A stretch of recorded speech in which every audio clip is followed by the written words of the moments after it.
שהתרחש סביבו ובו אז והיום.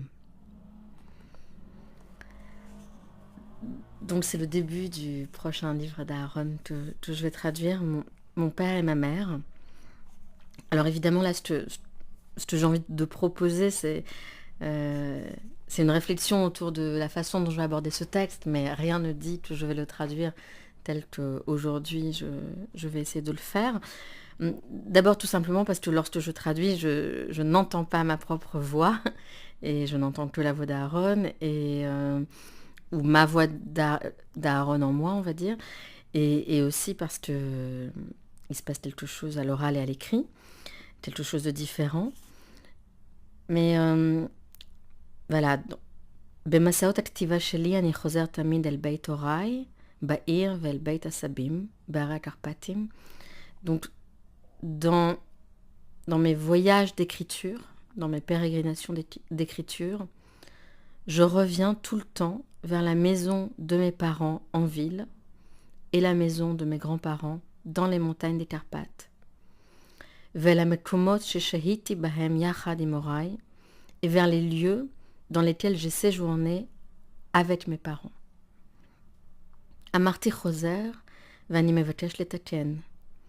J'ai dit je reviens et je demande et j'exige de le corriger. Alors évidemment, je ne pense pas que je vais traduire ainsi, mais j'aime beaucoup cette façon de presque de s'interposer entre le rythme de ce qu'il vient d'écrire et enfin quand je dis le rythme, il y a déjà un rythme inscrit dans cette première phrase et là il y a presque une voilà, il s'adresse à lui-même et surtout une façon de déjà corriger. Voilà, de déjà corriger, mais il laisse ce mouvement-là. Il pourrait se contenter de corriger. Mais ce qu'il veut partager avec nous, c'est le sentiment qu'il s'est trompé en disant « je retourne toujours », je reviens ou je retourne toujours vers la maison. Donc là, il dit « j'ai dit je reviens ou je retourne et j'exige de le corriger, et je veux le corriger ». Donc il y a un combat entre lui et le langage. « Ani nimtsa tamid beveit horai ou beveit asabim » je me trouve toujours dans la maison de mes parents et dans la maison de mes grands-parents. Bien qu'il n'existe plus depuis des années. Voilà. Ele mekomot hakeva sheli, ce sont mes lieux permanents. Marot tamid sheli, des visions qui sont toujours à moi. She'ani choser elehem kedei lachiot otam, vers lesquels je reviens pour les vivifier, pour les ressusciter, pour leur redonner vie. Ach yesh yamim she'atzorech liot bekirvatam nia dachuf yoter. Mais il y a des jours où le besoin, la nécessité d'être en leur proximité, près d'eux, se fait plus pressant encore. À cause de la fatigue, de la mélancolie, Vedildul Aregesh. Alors là, je pense que je vais passer un peu de temps pour traduire Dildul Aregesh, parce que c'est... on pourrait le traduire par l'affaiblissement du sentiment. Enfin là, je cherche la traduction d'abord, on va dire le mot à mot. Mais dans Dildul, il y a quelque chose qui se perd, qui se raréfie, qui s'amenuise, qui se rapetisse. Mais je vais chercher. Et Regesh, c'est le sentiment. Donc, on peut supposer que... alors, Dildul à Regesh, c'est pas une expression qu'on trouve en hébreu fréquemment, qui existe. Donc, il va falloir trouver... Alors, évidemment, là, moi, je sais, je ressens en hébreu ce qu'il veut dire, mais je pense que je vais mettre un petit peu de temps en français pour traduire. Et juste une question. Qu'est-ce qui dit le doul en hébreu? Est-ce que les ruisseaux disent le doul? Est-ce que, je sais pas, le vent dit le doul? Est-ce que les ressources minières disent le doul? Alors, Dildoul vient de Dal, qui veut dire maigre, mais pas dans le sens de la corpulence, mais quand il y a quelque chose qui est qui est ténu, qui n'a pas une très forte présence, qui est en voie de disparition, en fait. Et donc, Dildoul, qui est un substantif, c'est lorsque quelque chose se raréfie, mais ça peut être des vivres. Ça peut être des vivres, mais ça peut être aussi la parole, ça peut être... voilà. Et là, on peut, si on l'entend, donc il nous dit, mais il y a des jours où le besoin d'être dans la proximité géographique de ces lieux devient plus pressant, plus exigeant, plus nécessaire, à cause de la fatigue. À dire d'our, alors là, bon, je crois avoir dit mélancolie, mais est-ce que c'est une sorte de déprime, c'est une mélancolie douce, c'est pas la mélancolie profonde au sens psychanalytique, où c'est vraiment... Bon, il faudra là aussi trouver le mot juste.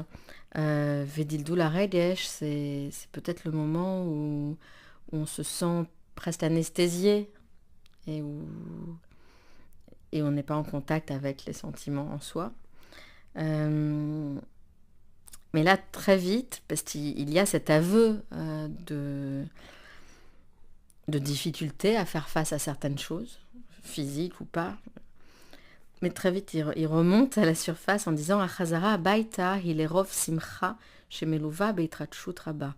Le retour à la maison est la plupart du temps une joie qui est accompagnée d'une très grande émotion. Be'arbe batim itgorarti beimei chayai, j'ai vécu dans beaucoup de maisons. Achagaguim el beit horai hem tamid beota otzma. Mais, alors là, on fait face à un mot intraduisible, ga'aguim, qu'on traduit un peu spontanément en français par la nostalgie. Mais en hébreu, ga'agua, c'est lorsqu'on se languit de quelque chose. Mais la nostalgie est un mot qui nous donne le sentiment qu'on se tourne vers le passé, vers quelque chose qui est perdu et qu'on ne peut retrouver puisque c'est derrière nous. On a la nostalgie de quelque chose qui n'est plus. Or, ga'agua en hébreu, c'est un mouvement donc qui est lié au manque, mais à l'absence, mais qui peut être tourné aussi vers le futur. C'est aussi du désir. C'est en quelque sorte presque, on va dire, une nostalgie désirante. Et c'est une nostalgie qui peut trouver... C'est une nostalgie qui peut trouver son objet. Parce qu'en français, la nostalgie, voilà, j'ai la nostalgie de ma maison, de mes parents. On a presque l'impression que c'est irrémédiable. Et en tout cas, en hébreu, quand on veut dire nostalgie, on dit nostalgia. On ne dit pas ga'aguim. Et donc là, le mot ga'aguim, comme le mot kisufim, en hébreu, ils sont clairement intraduisibles tels quels. Donc, peut-être que ça sera le manque ici, mais je verrai évidemment. Mais en tout cas, il nous dit qu'il a vécu dans plusieurs maisons, mais que le manque ou le manque lié à la maison de ses parents est resté de la même intensité, a toujours la même intensité. Donc le désir d'y retourner a toujours la même intensité. יש ימים שאני משתכן בבית הוריי ויש ימים שאני מפליג אל בית הסבים ומשתקע בו. Il y a des jours où je séjourne dans la maison de mes parents et il y a des jours où je prends le large vers la maison de mes grands-parents et je m'y installe. השפע שהם מעניקים לי אינו יודע שיעור. L'abondance qu'ils me transmettent, qu'ils me donnent, dont ils me gratifient, ne connaît pas de limite. בית הוריי ובית הסבים לכאורה עומדים כמו שהשארתי אותם, ולא כן הדבר. La maison de mes parents et la maison de mes grands-parents se tiennent en apparence telles que je les ai laissés, et pourtant il n'en est pas ainsi. Et pourtant il n'en est pas ainsi. Les aînés et השנים השילו מהם את הזמני ואת העודף והשאירו את הילד שחוזר. Donc les années ont ôté de ces maisons-là tout ce qui était éphémère, temporaire, tout ce qui était superflu, et on laissait l'enfant qui revient et qui s'étonne de tout ce qui se passe autour de lui, en lui, alors et aujourd'hui.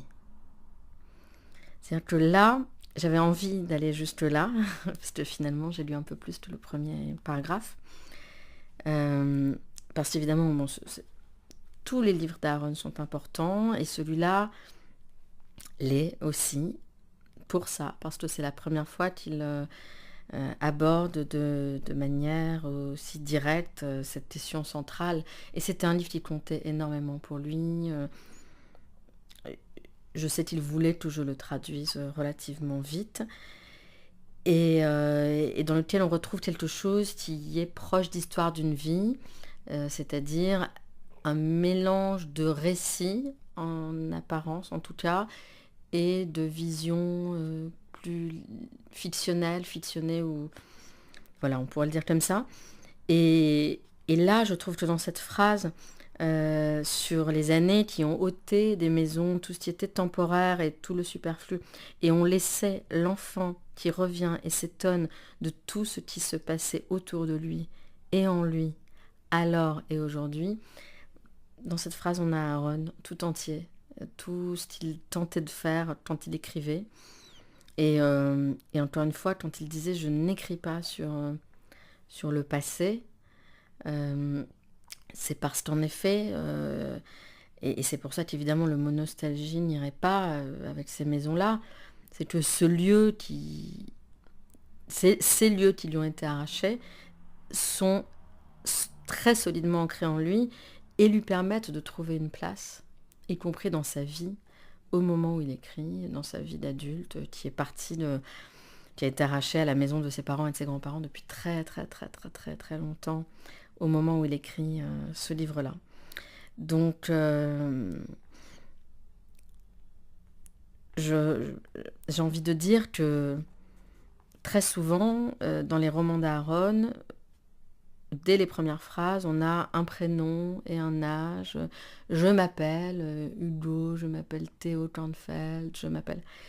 Et on entre dans le roman directement avec un nom, un âge et le personnage principal. Et là, il dit quand même « je ».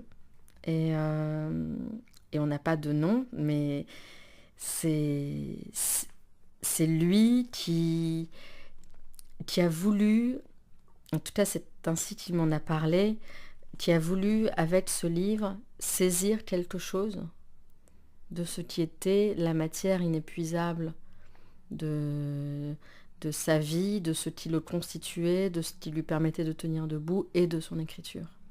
Voilà, ce livre-là, c'est une mine, je trouve, d'or pour ça, pour cette façon qu'il a eu d'appréhender ce retour permanent et constant vers la maison première ou les maisons premières. Tu n'es pas gêné par l'environnement parisien ? C'est la vie. C'est la vie, on est d'accord. Comment on dit ? Oui, c'est vrai. C'est vrai que quand vous avez cité cette phrase, je me suis dit oh, mais je l'ai pensé il y a genre 2 heures. J'ai eu honte. Bien sûr, bien sûr. Non, mais pourquoi pas. Ouais. Vous avez dit tout à l'heure que chaque livre vous avait appris quelque chose. Est-ce que vous pourriez mettre en mots ce que vous a appris ce livre-ci ?